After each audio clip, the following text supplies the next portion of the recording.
Welcome back to another episode of Meredyth with a Y. I am your host, Meredyth Willits, and today on the podcast, I am joined by Kathryn Henry. She wrote the most beautiful book, A Dime to Say I Love You. She is a current board of director for Lululemon. She's worked with Gap, Levi Strauss, and when she lost her wife, her entire life turned upside down, and she has turned her life into just a story and a show of love and compassion and healing. So please stay with us. Hello, everyone. This is Meredyth with a Y, and I am your host, Meredyth Willits. Today, we are going to go deep, changing lives, and I am giving you the keys to the castle.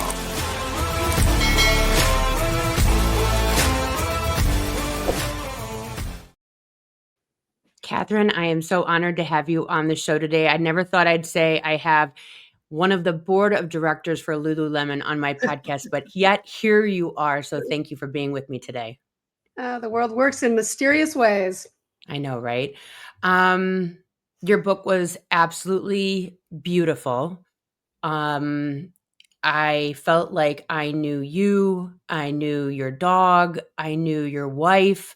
You brought me through the whole journey. I don't know if you know this, but I went through cancer 6 years ago now, I think, and I so wish that I had this for myself and or my husband, because it is such a great walk through how to do it. It really is. So thank you for writing this. Thank you. It's been, as we kind of discussed earlier, a bit of divine intervention on even the whole experience of writing the book. Been a wonderful process. And I guess I've been just really touched by reading reviews from people who have read it. And I think it's landed how I was inspired to write it. I think just wanting to share. When Lisa and I were going through what we were going through, we had a conversation and discussed how nice it would have been if we could have learned some of these things before. It would have made, things, I don't know that I'd say easier, but it would have made them, probably stopped a few face plants and allowed us to be even more present. But that wasn't our path. But as I got through that, here we sit, and would not have thought, like you said, having a board member on the show, I would not have thought I'd be sitting here as an author of a book, doing a podcast about this. So we both can sit in that space for a bit. Well, I know one thing that really struck me as I went through the book, and I'm one of those people that read the books. If I have the author on, I'm in it because I want to be in it with the person if I have a conversation with them. And as I was going through it, one of the things that we missed as a family that I know that you really stayed with was therapy and self-care. And that was a huge pillar, I think, that allowed you a space, because as a caregiver, I was holding in my feelings as patient because I didn't want to burden my husband. My husband was holding in his feelings because he didn't want to burden me. And I think that the Western medical hospital system as a whole, it's like they fix you and then you're out in the world thinking like she's fixed. And it's like there's so much fallout from even one chemo session, even one surgery, etc. And where do you put that? And I love that you touched on all of your different meditation, journaling, etc. What are some other things that maybe you can share with the listeners or viewers right now that you would say, if you are going through a medical situation, please, please, please do this? Well, I think the first thing that comes to mind is, especially when you say they fix you, is there tends to be a real focus on the physical, right? We fix the body, but there are more aspects to us. There's the emotional, there's the physical, without a doubt. There's the mental, then there's the spiritual. And when you're thinking about treating the whole person, or when thinking about how you care for yourself, broadening the aperture on what you think of as self and what you think of as self-care. So having time for reflection, having time, whatever. It has to be what works for the individual, and Yeah. everyone is different. But having time to nurture yourself, not just physically, but emotionally, spiritually, mentally, intellectually. There are different ways that we heal, and there are different ways that we suffer or that we Yeah. have disease. So broadening that perspective and dealing with healing on a level that incorporates more than just the physical. And also so many caregivers, they tend to get sick too because they're just worn down. I know you had a lot of, I don't know if I want to say a lot of help. I know you had help with a lot of, the care as the days and weeks went on with Lisa, where she would be like, Yeah. go do something, but then there's that fear, like, well, what if I leave? What if I'm not there? Things of that nature, which I'm sure a lot of caregivers do panic. You hear about it all the time. We were at the hospital 24/7 for 3 weeks. I went home for 10 minutes to take a shower, and that's when it happened. Was that ringing kind of in your head when you would leave the house? Not so much, really. It wasn't. And interestingly, I've experienced a few different folks who have transitioned or passed. Um, and I think in some cases they can have a little bit of a choice in how they're going to go. Like I Yes, I really do agree. believe Lisa did. And I Yeah, think sometimes it can be, um, someone can't let go until the loved ones have left. yeah, But for me with Lisa, that wasn't really an issue.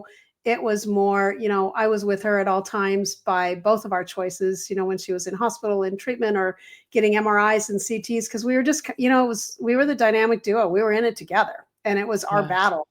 Um, and when she'd send me off, like I knew it was her way of caring for me. She's like, yeah, you need to go. You need to go do something. You need to go to your board meetings or you need to go play some golf. You need to just go do something. Cause if nothing else, it's a gift she would say it's a gift to me because yeah, you come home and you'll talk to me about things. I don't want us living in the space of me dying 24/7. She would say that.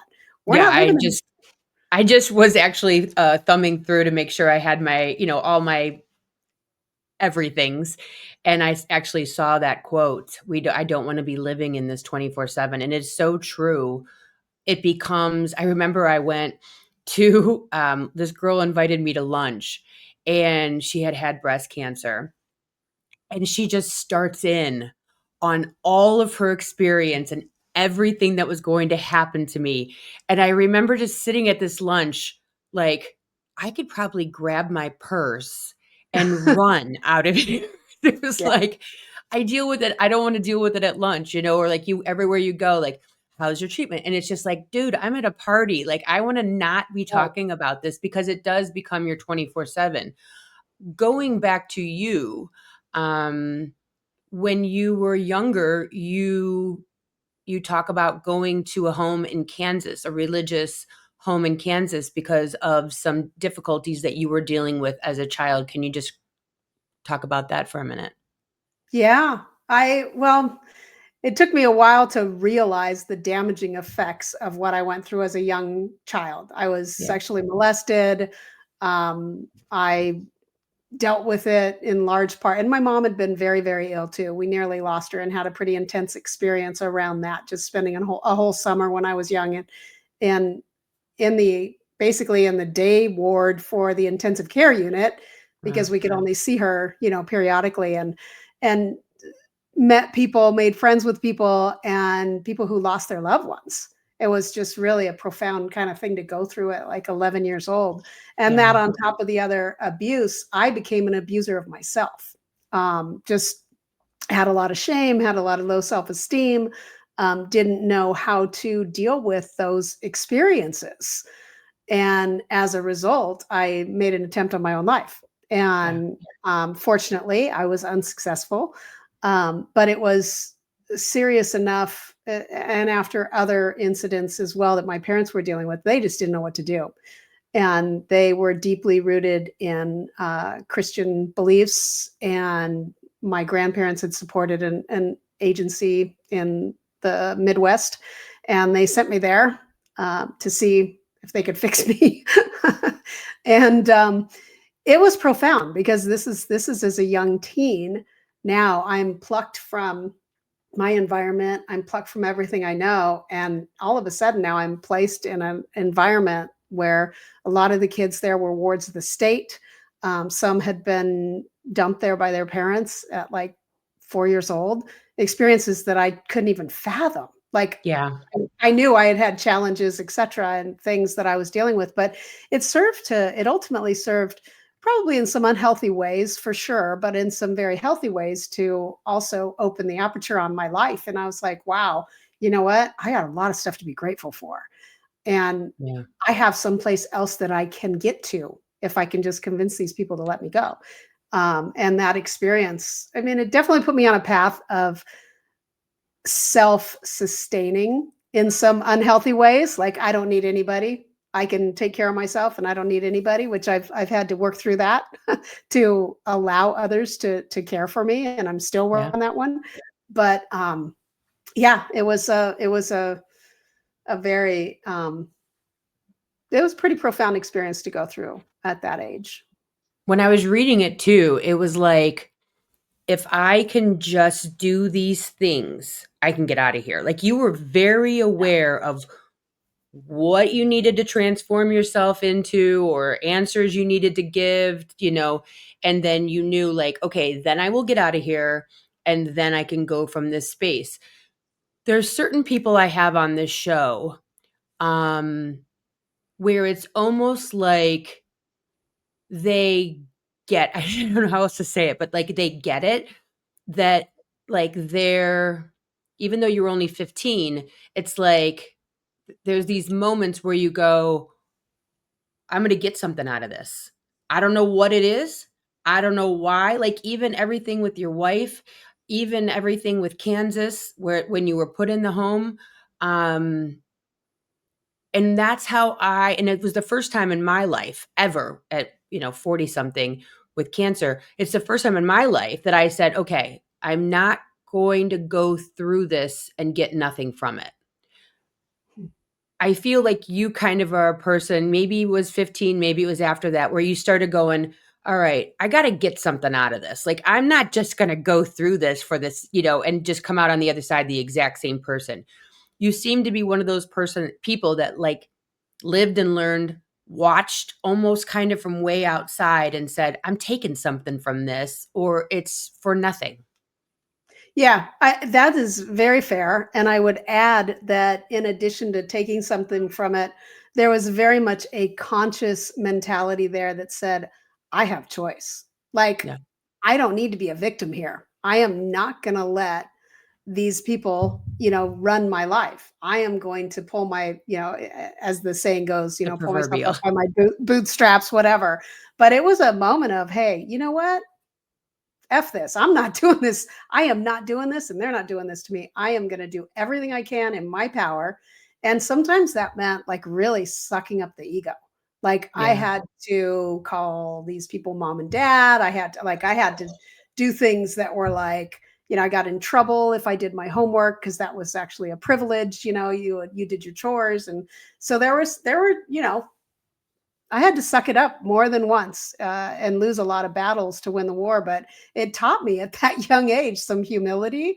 It taught me a lot. And I Yeah. chose to, instead of being um, belittled by the experience or allowing the experience to weaken me, if you will, um, I used it as strength, and sometimes probably in not so healthy of ways, right? I Yeah. mean, sometimes there's some ego that comes in like, oh yeah, I'll show them. I'm smarter than them, Yeah. which is not true and just not But really. I'm sure it's still a coping mechanism. Like, there's a part of you that also needed to be not crushed. So it's kind of like, which side of this am I going to pick?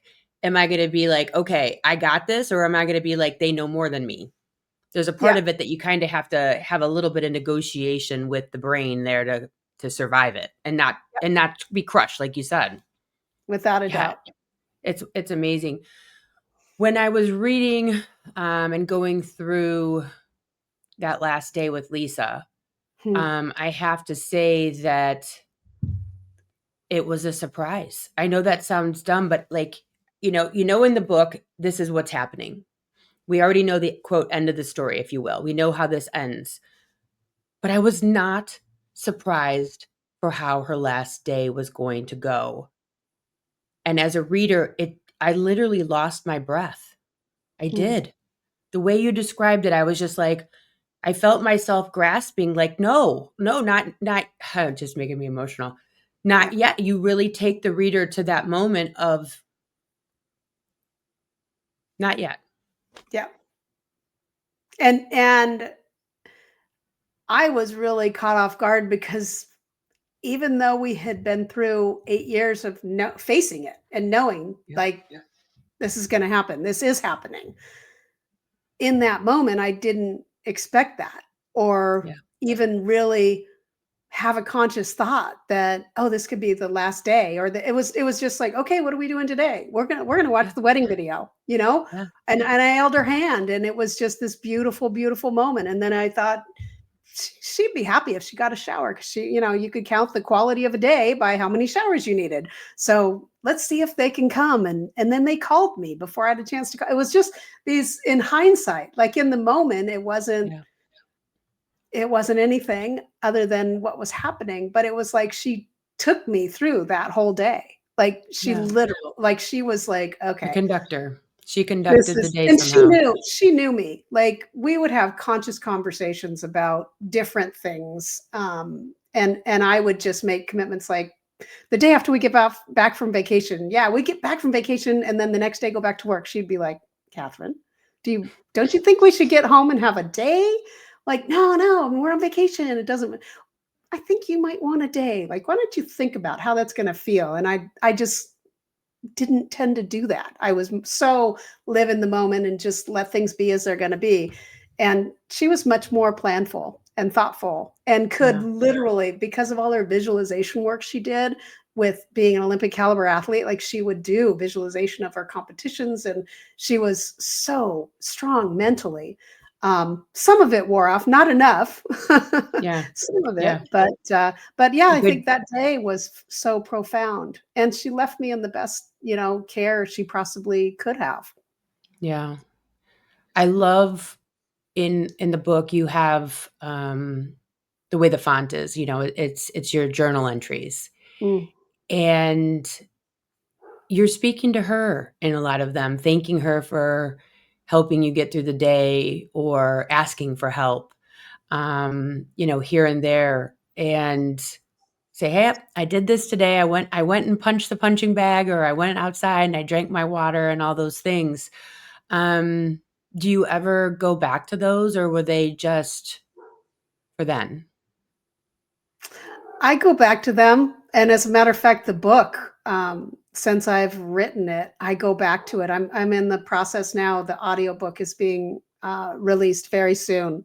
I've recorded it, and the Nice. whole process of recording it and then listening to the book in my voice, I thought it would be weird. Like I didn't think I would. I just thought it would be weird because there have been Yeah. times where I've heard my voice on things like a podcast, and it's like that's what I sound like. I know. What and but there for some reason there's the way the book resonates and the way I experience it auditorily, through my voice. And in particular the Yep. journaling, that was I still do. I don't do as much like writing, but I still talk to her. And Yeah. sometimes I'll just have things, just she'll make me laugh and it'll just be like, yeah, yeah, yeah, I hear you. Like Yeah. there's just this kind of sense of her energy is still very much, comes to me. Yeah. And I think, the point of that is it's easy to think like things have to be big, big, big things, but it's the little things. It's like the things I miss the most are just like cooking dinner in the kitchen and, dancing or laughing or listening to music or, the dog doing something silly. Those were, and we did some trips and we did other things and those were special as well. But it's those little moments that really can be transformational. Yeah. I know with all of your struggles as a young teenager, you actually ended up getting your GED. And it's like the accidental CEO, right? Um, and I don't think many people would realize that you, without knowing, they their GED, but also was accepted to the master's program at Harvard. I'm forgetting what that was. Executive Yeah. MBA. Yeah. Yeah. I just Lisa I and I, mean, she would life laugh had other about it. plans. Yeah, life, sometimes Yeah, sometimes you just have to roll it's with too it. much. Yeah, and I mean, it's a testament when you because I know right now there's a lot of argument and talk about, do we need college? Is it more about trade school? Like, what's the focus, right? Looking at your journey, just personally, outside of the book, but looking at your journey as a kid and then, going through the ranks, do you make decisions or talk to people about hiring non-college degree individuals? I mean, just as a professional?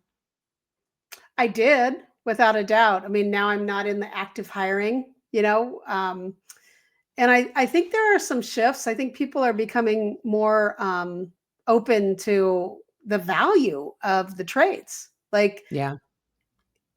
I think both are wonderful. Yeah. I feel like the education that I got through the trades was, in the trenches. So, it's like, if you look at the army or something, or look at the armed forces, you can still get to officer ranking by starting in a foxhole. Yeah. It's a different path, or you can go into, the West Point or wherever, and start as an officer. Yeah. There are different ways, there are different paths.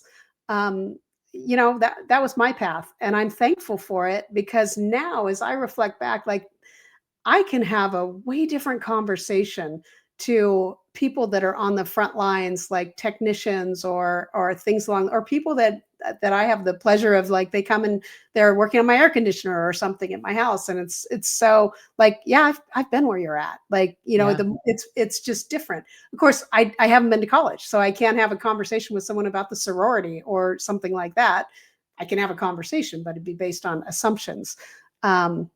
So I certainly try to open people's eyes to, there are a lot of different ways to get places in life, Yeah. a lot of different ways to learn and grow.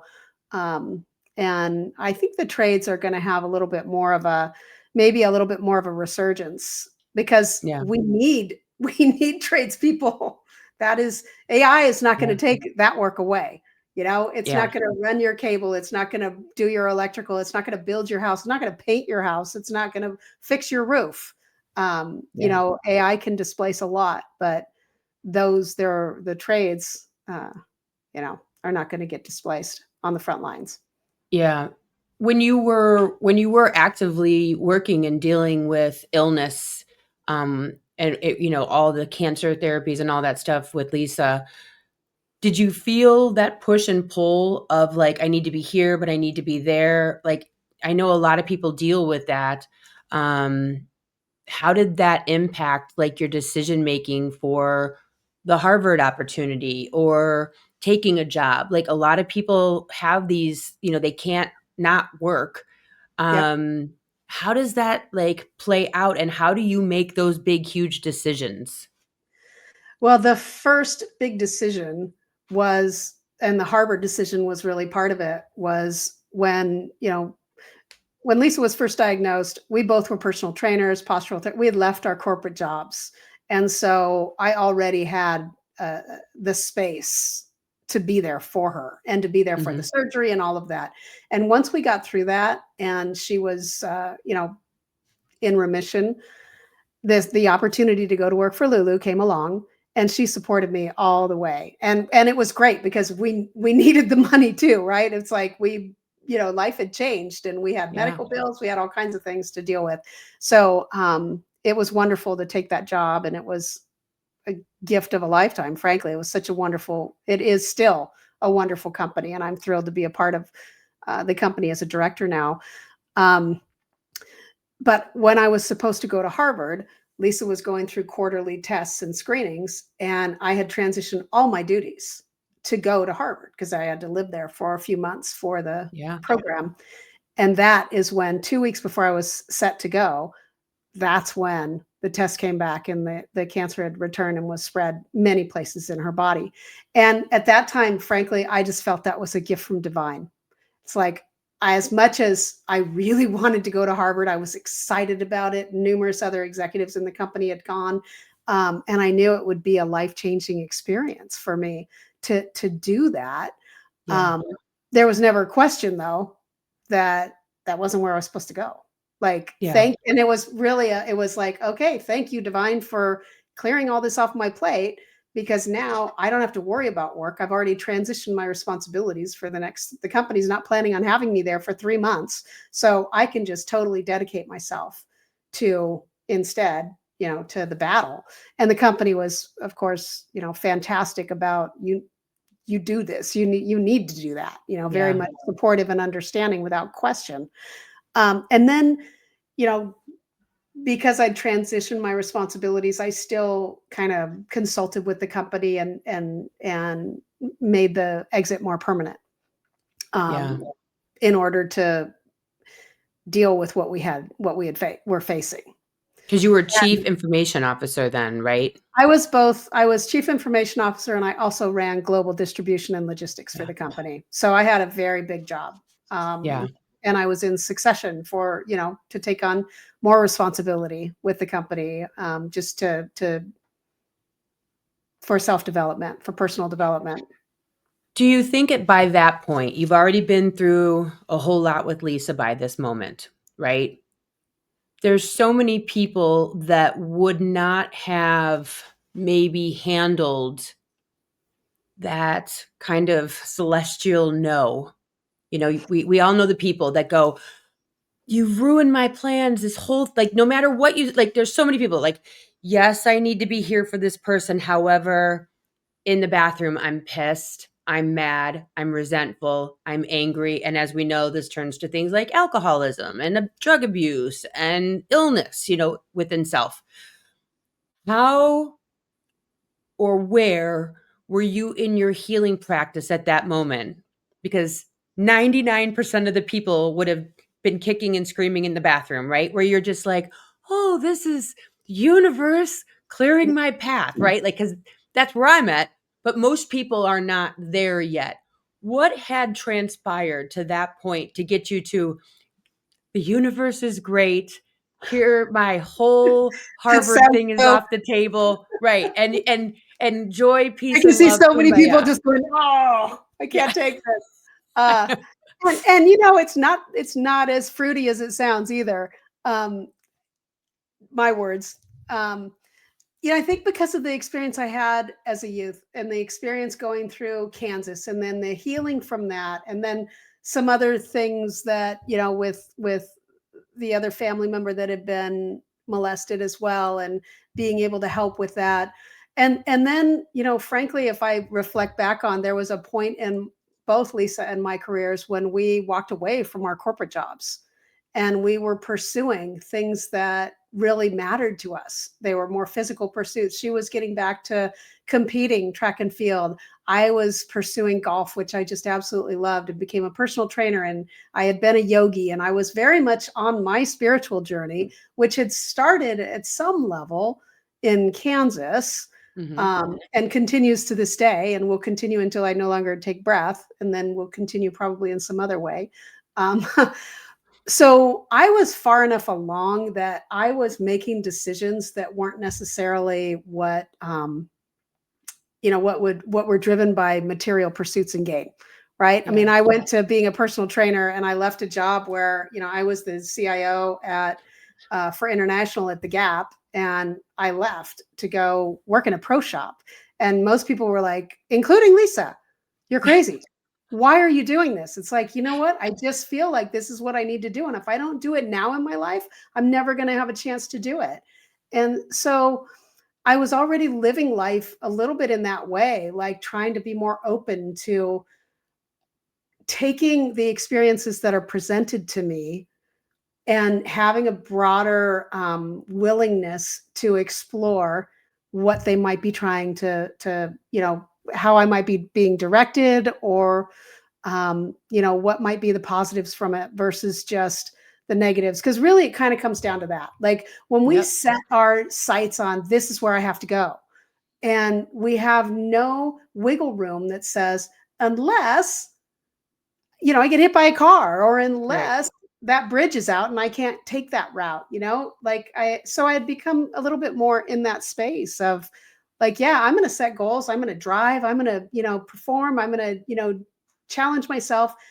And then I'm going to let go of the results as best as I can Yeah. and try to be in flow with life. And now that's very much just how I kind of live. There's still so much learning and so much growth that goes on every day, Right. but it's way more of just the way I live, especially after what has happened with Lisa.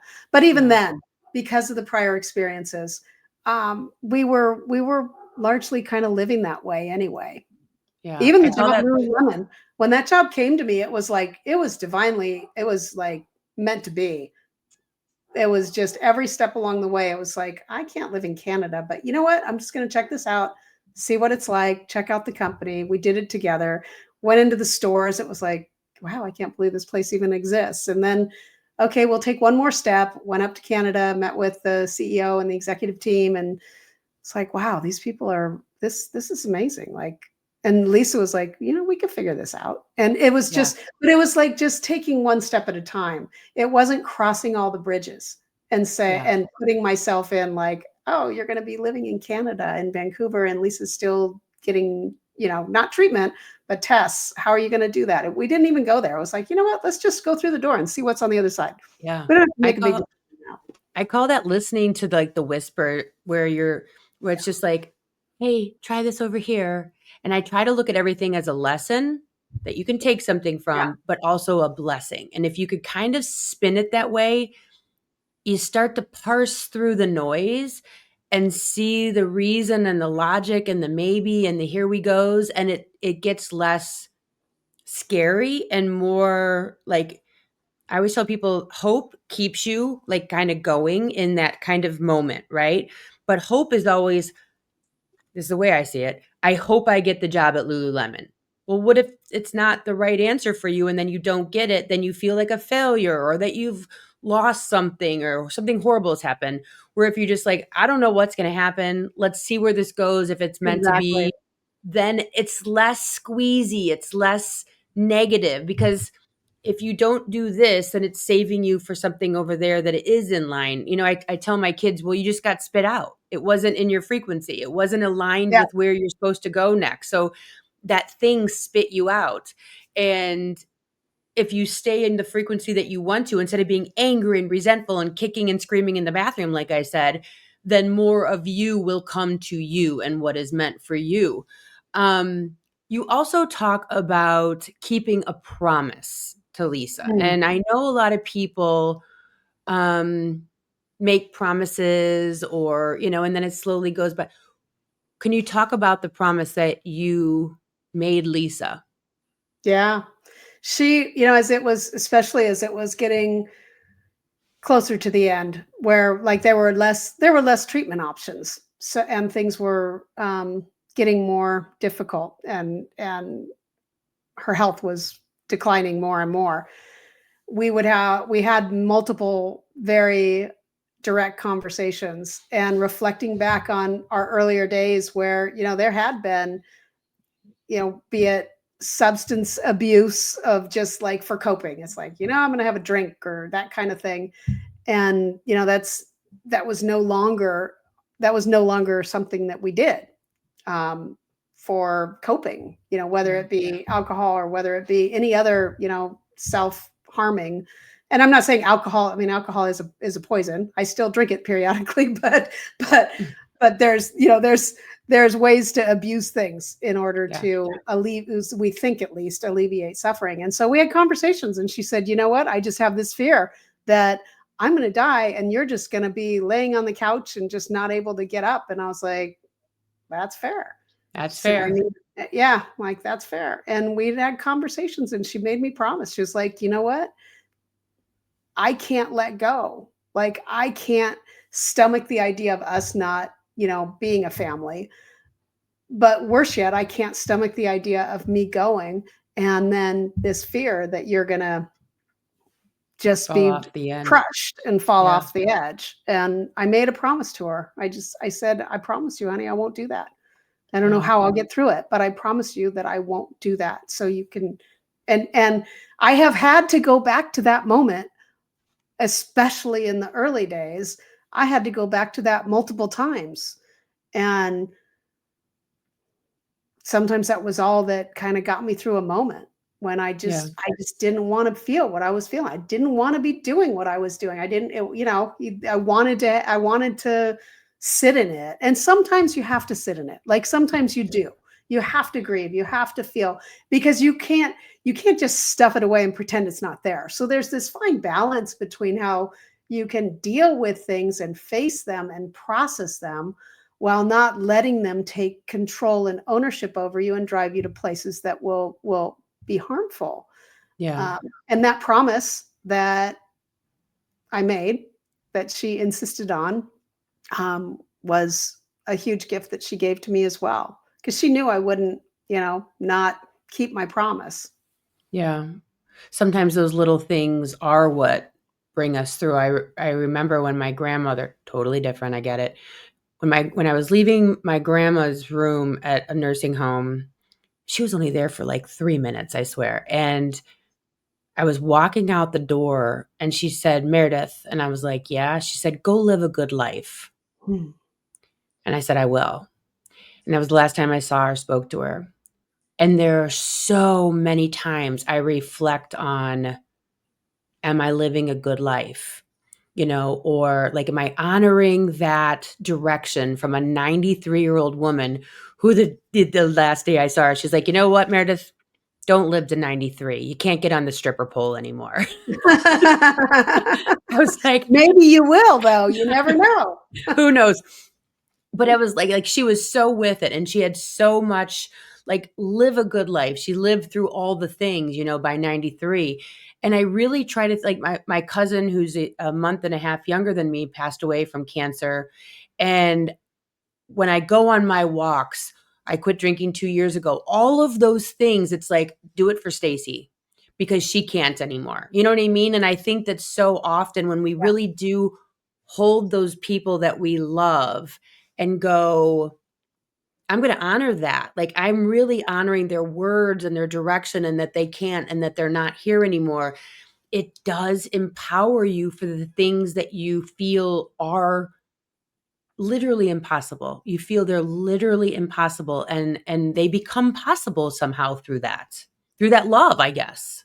Yeah. And I really do believe that if if we're stuck in grief, if we're stuck in that, downward cycle, um, if we really think about the loved ones that we're grieving, and what would they really want? Right. Like, do they Right. want us in that cycle?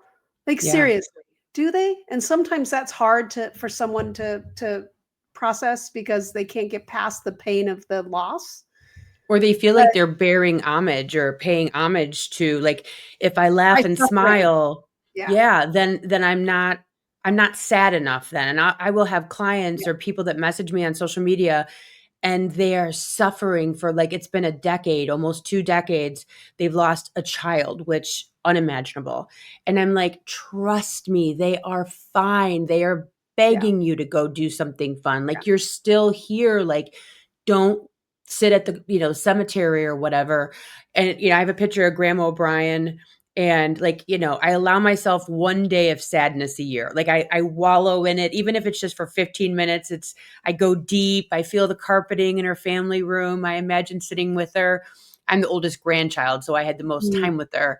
And like I allow myself to go to those deep, sad, missing her. And Yeah. then I go, okay, I know she's on the other side of the window. Like she's right there. Like you're being silly, but I do allow myself that grief. And I think you're right. Like you have to have that balance of where you let yourself, but then it's also I'm not gonna choose to suffer. Right. Yeah, I remember going into a grief group, soon after her transition, and I never went back. Um, I wouldn't have either. You're I was like, "This is yeah, not gonna help," and yeah. it was because the energy was and I like a month or 2 after her transition, Mhm. um, but there were individuals that were just years.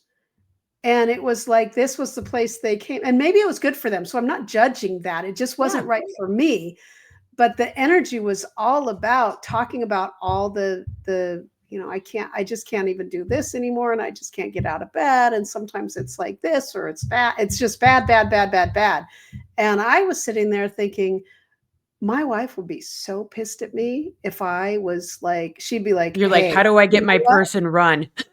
Yeah, it was like and in large part, it was of honoring her for Yeah. me. Like I knew, like she told me not years, but at least during the year in her last year on earth, um, like you need to go meet somebody. You need to and I'm Yeah. still not. It's been almost 8 years and I haven't yet, met the right person or whatever that has made that, something I'm open to, but hasn't made it the right thing. But the point is that she was like, you need to go live your life. Like you need to do all the things. You need to live a big, full life. Like your grandmother said to you, go live a good life. Go live a Go big live a life. good life. You have things to offer. Go offer Yeah. them. Go And do it and all. and do everything you can do. Be everything you can be. And that what, I just think if people can still you can honor and grieve and feel, and you have to. Like, you can't just walk away and pretend like something didn't happen. A loss Yeah. didn't happen. And the loss of a child, I can't even like that to me is just losing a spouse. All of it though, All of they're it. not different levels. Your grandmother, your parent, maybe yeah, we know that's going to happen or we expect in our lifetime that will likely happen. So maybe that changes it a little, but Yeah. it's still loss. It's Yeah. still grief. You Um, have you have this thing in your book, um, AGFO, and this is AFPO. or Yeah, another freaking growth yeah. opportunity. And it's like, it's so true. You're like, another freaking growth opportunity. Like, I can't anymore. And it's so true. Like, I feel like, especially right now in the world, just like Oh, collectively, yeah. it's like, I are we did good listen to yet, your God? October 2nd podcast. Yeah, it's just like, are we That was done? full of Octos. I just can't anymore. Like, I'm so Yeah. done with learning. Um, and it's so true. Like, I always say you never learn anything on the beaches of Turks and Caicos. You know what I mean? Yeah. Like, it's sometimes it takes the squeeze because you're just Maybe you floating. learn about sunscreen. Yeah, sunscreen and, salt water and all that good stuff. But it is so true. Like, but you do need to take Yeah. a breath and have fun. And as the kids say, touch grass. And Yeah. it's a lot, but I do believe, and I have a feeling you do too. I do believe that if you buckle down and you say, whatever the hell this is, I'm going to learn from it. And I'm not going to keep repeating it. Like, you know how you have the girlfriend who Yeah. dates the same guy Right. over and Right. over and over. And it's just like, Why does this happen to me? right. Or they have the same shitty job, or they have the same conversation, or the same whatever. Right. And you're like, hello? Like anymore, I don't know about you, but if I feel even remotely like uncomfortable or angry, or if I'm like, okay, wait, my buttons are getting pushed. What am I doing right now that needs healed? Right. What Right. what is the growth moment? Because I should feel balance. I should feel at the very least content, usually, right? And so if I'm not, there's probably a growth moment Right. happening. So I'm going to pay attention to it. Are you Yep. there where you're like, uh oh, something's happening. I Oh, need to learn totally. something? Yeah. Yeah. And AFCO was a great way for us to just, when things were just going a crazy way, or we'd get some bad news or something we judged to be bad news, which is a whole nother thing. Like, Oh, that's yeah. sometimes you think it's bad, and then later you're like, actually, that was good. Yeah. The AFCO thing was just so helpful to just like laugh.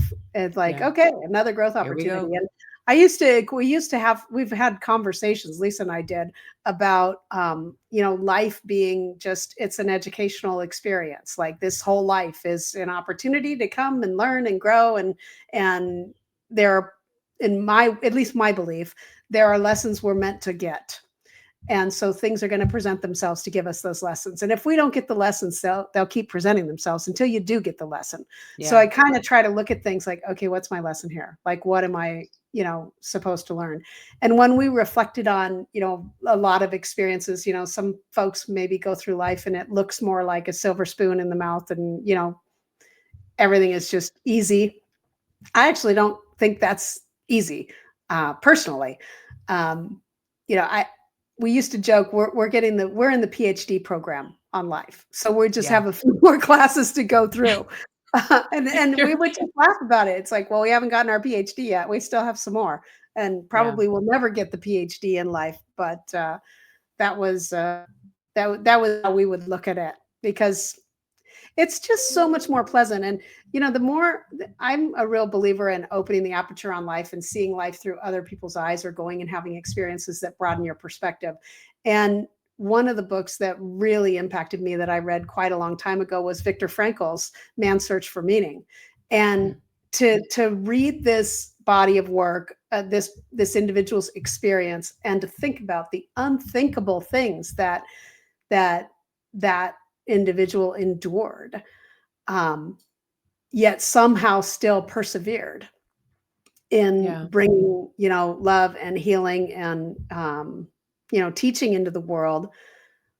Like, well, that's a pretty high bar. So all of a sudden, the stuff I'm going through is really not so bad, is it? So Yeah. broadening that aperture, seeing things, I think I find to be helpful. I think too, like I grew up Episcopalian, stand up, sit down, kneel, fight, fight, fight.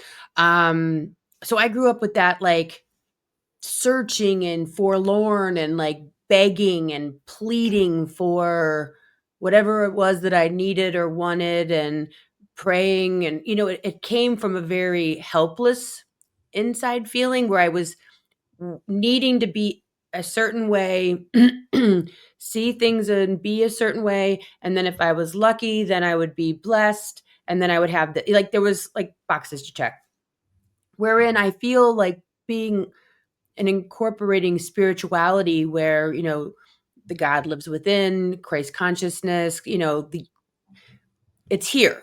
It's all like not happening to me, but it's happening for me. I think that perspective that you carry, where you go, okay, lesson, okay, blessing, look for it. Okay, learning experience, okay, look for it, figure it out, look for it. Instead of like pleading and searching and hoping, do you think that transition more towards spirituality, maybe away from the religion where there's like a person between you and God, or like rules between you and God? Do you think that has really shifted or allowed you to kind of roll with the punches also? Oh, without a doubt. Without a doubt. I too was raised in a pretty strict, kind of, you know, damnation. You're going to hell if you do certain things. And I also experienced a lot of, just, people that would behave one way on Sunday, but then differently during the week. So it didn't add up for me. And because of the teachings that were much more prescriptive, like, you need to believe this, you just believe this, and this is how it is, which Yeah. didn't work for me. It You're put me like, in a I'm place. believing. I'm I'm really like, believe. well, I was like, this is not like, I mean, it literally was contributing to why I tried to take my life, because Yeah. I thought for sure I was damned to go to hell. Yeah. Um, so so that opened me up to, I got into Zen, I got into meditation, I got into Buddhism, I guess, more from just the perspective of curiosity. Well, like, wait a minute, there are a lot of people on this earth, and there are a lot of different ways of believing.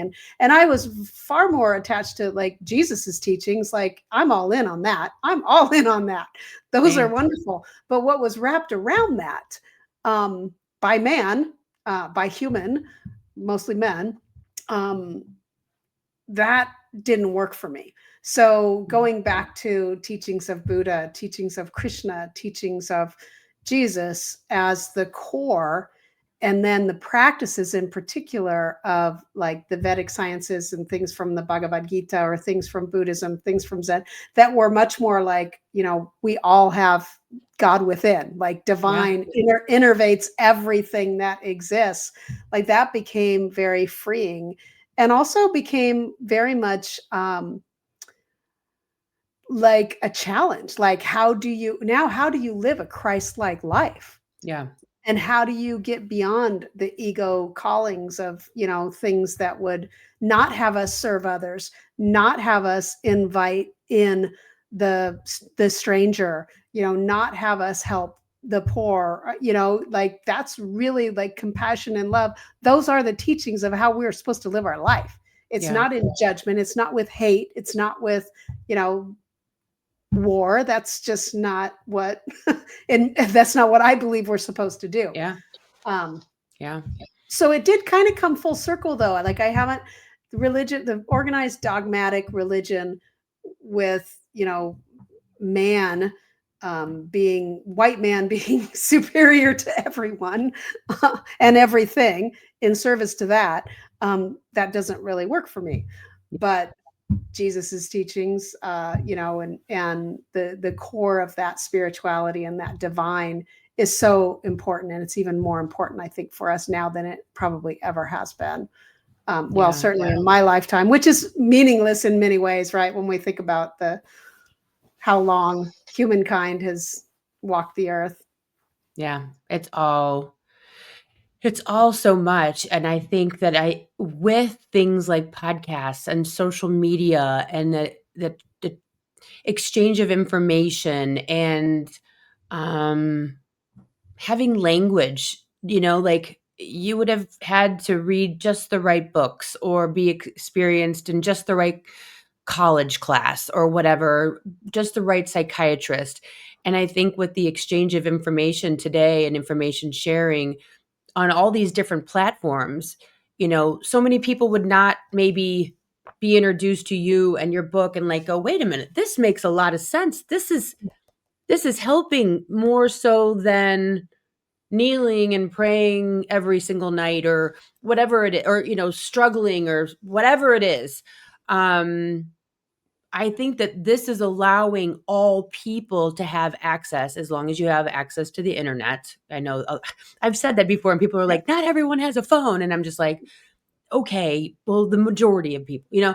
um, it's giving more people access to language, and ideas and other alternatives to feeling helpless and to being kind of on the outside of these types of conversations. It's inviting everyone in to sit down kind of in front of the fire and talk about other ways, right, that Yeah. they might not have been privy to. Have you made it, by the way, to India? Oh, yeah, more than Okay. once. Okay, I was gonna say when Rishikesh is a favorite place, and Kerala is wonderful. That's did a wonderful Ayurvedic retreat for 21 days there, which was like literally 21 days with no TV, digital detox on the Arabian Sea, clean eating, no caffeine or alcohol, and treatments and meditation and yoga every single day. Some people might think that sounds terrible. I thought it was fabulous, and heaven. can't wait to do it again. Well, And if I've you been ever to want to, Dharamshala, which is I had the honor earlier this year of going on a trip to Dharamshala, and I met His Holiness the Dalai Lama, which was pretty amazing. yeah. Well, if you ever go back, I highly recommend Varanasi. And I I've have been there. oh gosh, Yes, isn't it just life-changing? I yeah. mean, It's crazy though. Did you do the it's RT at the 6 o'clock RT? with all the was that with all the they do it every single day with the Yep. whole everyone goes Yep. to the water. Yes, Yes. yes. It's Yes. a lot. It's the whole thing is a lot. The whole thing is overwhelming, Yeah. but it's so, so worth it. Like it's Yeah. and I told our guide, who I'm still friends with to this day, I'm like, tomorrow I'm gonna go to an ashram. He's like, no, you're not. He's like, I'm gonna take you where the people are and we're gonna go get, do this and do that. And I'm like, okay. He's like, you're not allowed to go to an ashram. I'm like, she's like, you're just gonna be doing yoga with a bunch of white people. That's not what Yeah. India is about. I'm like, all Yep. right, done. Thanks, Prakash. I Um, I have a good yeah. friend that's Indian and lived in Bangalore, and so we had been communicating for years. He's my spiritual brother. Because of work, we came together and we were working, together. And I finally took a trip, and he and I went to Mysore. We were met in Bangalore. We went up to Rishikesh. We went to Varanasi. It was spectacular, and to see it through, a friend who was born and raised there was pretty amazing.